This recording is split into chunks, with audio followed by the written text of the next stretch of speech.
So welcome back to the Women's Vibrancy Code podcast. If you've been with me for the last few years, maybe, just maybe, you listened to episodes 55 through 57. They were a deep dive into sleep. Once you're done with this, you might want to go back because it's so important, right? What disrupts it, what regulates it, how it impacts your hormones, your mood, your overall vitality. And today I want to go even deeper into one of the most underestimated and multifunctional hormones in your body called melatonin. Okay. Now, I know for a lot of people, melatonin is just something you grab at the store in a gummy form when you've had a couple of restless nights, but melatonin is so much more than a sleep aid. It's a powerful hormone that plays a role in inflammation, detoxification, mitochondrial health, and even disease prevention. Okay. There's a growing body of research calling it the next vitamin D in terms of its importance and widespread deficiency. Okay, let's start with the basics. Melatonin is a hormone made primarily in the pineal gland, a small pea-sized gland deep in your brain. But what might surprise you is that your gut actually makes 400 times more melatonin than your brain does. So hence, why do I always talk about gut microbiome and I want to order the GI map test for all of my clients, okay? These two production centers, your pineal gland and your gut, serve different purposes. Melatonin from the pineal gland circulates systemically and influences your circadian rhythm. Okay, when is it time to be awake? When is it time to be asleep? Melatonin in the gut has a more localized role, supporting motility, gut lining integrity, microbial balance. Okay, so then we go, okay, why do we want that? We want brain clarity. We want energy. We want to absorb the nutrients from the food that we're eating, right? We don't want to be bloated and uncomfortable and constipated, right? So like all hormones, melatonin needs receptors to do its job. These receptors are located on the membranes of your cells throughout your body. And here's the fascinating part. Melatonin receptors are found everywhere, from your skin to your thyroid, your liver, your ovaries, and most abundantly within your mitochondria, the powerhouse of your cells. That means melatonin is not just about sleep. It does play a big role in sleep. It's deeply involved in how your body processes energy, handles stress, and recovers from inflammation. So I want you to think about it in terms of sleep plus some, okay? Melatonin is also incredibly antioxidant rich. What makes it unique is that it's both fat and water soluble. That means it works in all types of tissue and even crosses the blood-brain barrier to protect your brain. In fact, melatonin is more powerful at scavenging free radicals than vitamin C, vitamin E, even glutathione, for those of you that are familiar with glutathione. And yes, your favorite master antioxidant can't match melatonin when it comes to total antioxidant power, according to the most recent research. But here's what really makes melatonin extraordinary. It has a natural rhythm. Its levels should peak between 2 and 4 a.m. when the body is in full rest and rejuvenation mode. That's also when the liver and lungs, according to traditional Chinese medicine, are doing their most intensive work. So if cortisol is your get up and go hormone, melatonin is your rest and restore hormone. And the two must stay in balance. They're both important. So let's talk about light. Okay.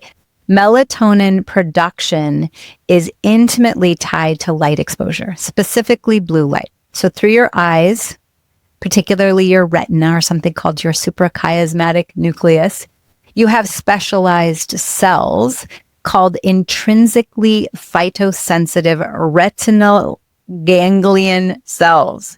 These cells are rich in receptors that detect blue light and tell your brain, it's daytime. Stop making melatonin. But here's the problem. Our modern world is drenched in blue light. Our phones, our tablets, our TVs, our LED light bulbs, right? The overhead bulbs. And so our brain and through our eyes is getting missed messaging when it's like, well, wait a minute, but the light's still out. Why would we produce melatonin, right? And so we have the real issue that's been named darkness deficiency. Most people get way too much artificial light at night and not nearly enough natural light during the day. Not through windows, like we actually need to be outside, natural light. This chronic overstimulation suppresses melatonin, and it messes with our sleep. It messes with our hormones. It messes with our body's ability to detox. It also messes with our natural production of cortisol. In fact, low melatonin levels have been associated with a long list of conditions, such as sleep disturbances, migraines, chronic pain, fibromyalgia, insulin resistance, type 2 diabetes, PCOS, rheumatoid arthritis, Alzheimer's, Parkinson's, general aging-related decline. Need I go on? So what do we do about it? First, we need to respect the body's circadian rhythm. That means getting natural light exposure first thing in the morning to our eyes outside, okay? And also reducing blue light exposure in the evening, meaning, guess what? Time to not be on your phones, not watching TV, okay? One study showed that LED lighting can suppress melatonin by up to 80%. And for those of you with light-colored eyes, like me, blue or green, you're even more susceptible to melatonin suppression by light. On the flip side, you may also be less susceptible to seasonal affective disorder. So it's a nuanced equation. There's the pros and the cons, right? So let's also talk about detox. Melatonin supports liver function and helps regulate the glymphatic system, your brain's cleaning system that clears toxins while you sleep. Think of it as your brain's lymphatic system, flushing out waste, heavy metals, and inflammatory debris. Without sufficient melatonin and without sufficient darkness, you lose this cleansing cycle. So then you come to me because you can't lose weight and you're struggling with brain fog and your energy's low and you're like, what's going on? Okay, so melatonin also has profound anti-inflammatory, immune modulating properties. During the pandemic, it was studied for its role in long-haul recovery, viral load reduction, and mitochondrial protection.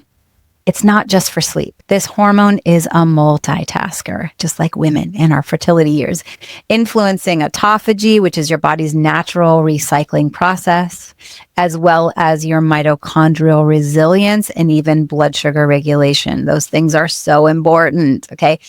Also, exercise can boost melatonin production. So it works upstream by increasing serotonin, which converts to melatonin. So just a daily walk, strength training session isn't only good for your metabolism and your mood, it also primes your brain and body for better sleep. You get tired because you expended more, but also from a hormonal standpoint, okay? Let's talk about supplementation because this is where people get confused. Melatonin is a hormone, okay? So we want to supplement it wisely.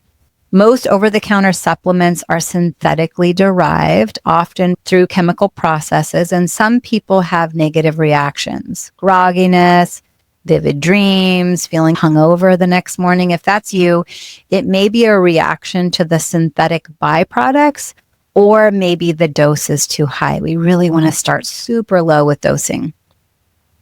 Also, if you can find phytomelatonin, meaning a plant-derived melatonin, from places like chlorella, rice, or alfalfa, it's shown in studies to outperform synthetic versions, antioxidant power, anti-inflammatory effect, and free radical scavenging. So think of it as the clean, bioavailable option that your body recognizes, right? You always hear me say, I don't think we have a vitamin deficiency. I think we have a whole food deficiency. Where can we get our micronutrients through the way nature intended? Here's how to supplement smartly. Number 1, look for plant-based forms, so phytomelatonin. Number 2, avoid gummies, okay, with sugar and artificial colors. You can swallow a little pill. A lot of them even dissolve on your tongue. We don't need to be adding artificial colors and sugar right before bed, okay? Use a low physiological dose, starting with as little as 0.3 to 1 milligrams. Make sure you take it about 30 to 60 minutes before bed. Ideally, no lights on, blackout curtains in an ideal world, even put on your eye covering, and then reassess regularly. Okay. You don't want long-term use without checking if you still need it. Check in on your sleep. If you work with me and we look at a Dutch Plus test, I can look at your melatonin levels in the organic acids section. You can measure your melatonin through urine testing, like I said, through the Dutch Plus test, which is what I love to use. And it helps us see how much you're producing, how well you're metabolizing it, and how quickly you're excreting it, so that we don't just go blindly shooting darts in the dark, but we're actually looking at some data. Okay. Melatonin also changes with life stages. So babies don't produce it in high amounts until they're around 1 year old, which is why breastfed babies receive mom's melatonin. So important to put in that plug. Breastfeed, my women. Okay, it peaks in childhood and then drops after puberty and hits rock bottom around age 50. So hello, perimenopause and menopause, hot flashes, night sweats, poor sleep. Melatonin may be part of your solution. I actually took some last night in preparation for my sleep, partially because I'm currently adjusting to time zone difference. I was just in Hawaii for 2.5 weeks and now adjusting to being back on Pacific Standard Time. Okay, so let me recap. Action steps. Number 1, get outside within an hour of waking up. We want natural light on our eyes. It's a non-negotiable. If you live in a part of the world or it's a certain time in the year where you don't have access to light when you wake up, let's bring in red light therapy, which is a whole nother conversation. Number 2, at night, dim the lights, avoid screens within 2 to 3 hours before going to bed. Number 3, eat fiber-rich, plant-based foods to support the gut, which then supports serotonin production. 90% of our serotonin comes from our gut. And then that converts over to melatonin through all the pathways, right? And then you can work with me and we'll look at your GI map and we can actually look at your gut microbiome. Number 4, move your body daily to improve serotonin and melatonin conversion, help you sleep better, reduce stress, all the stuff, anti-aging. Number 5, consider phytomelatonin supplements, especially if you're 50 years or older. And then number 6, get your melatonin tested through something like the Dutch Plus test to really look at the full insights in the data. Your body is built to heal, to regenerate, and to thrive, but only if you give it the rhythmic, restorative sleep it craves. And melatonin is a key to unlocking that rhythm. You don't necessarily need more supplements. You need more light in the morning, more darkness at night, more rhythm in your day and week and month, more trust in your body's innate wisdom, and maybe, just maybe, some little supplementation with melatonin can go a long way. Hopefully you've enjoyed this episode. Thank you for tuning in. And obviously, if this episode resonated with you, send it to a friend, a sister, someone you know who's struggling with sleep, burnout, or inflammation. And if you're curious about your own melatonin levels or want personalized support, let's get you tested and give you a personalized map or roadmap. Okay. Also would love a review depending on where you are watching this, listening to this. If you're on YouTube, please subscribe. Maraya Brown here, Yale and Functional Medicine trained women's and hormone specialist. Until next time, stay vibrant, stay rested, and stay connected to your rhythm. Appreciate you and your time, and ta-ta for now.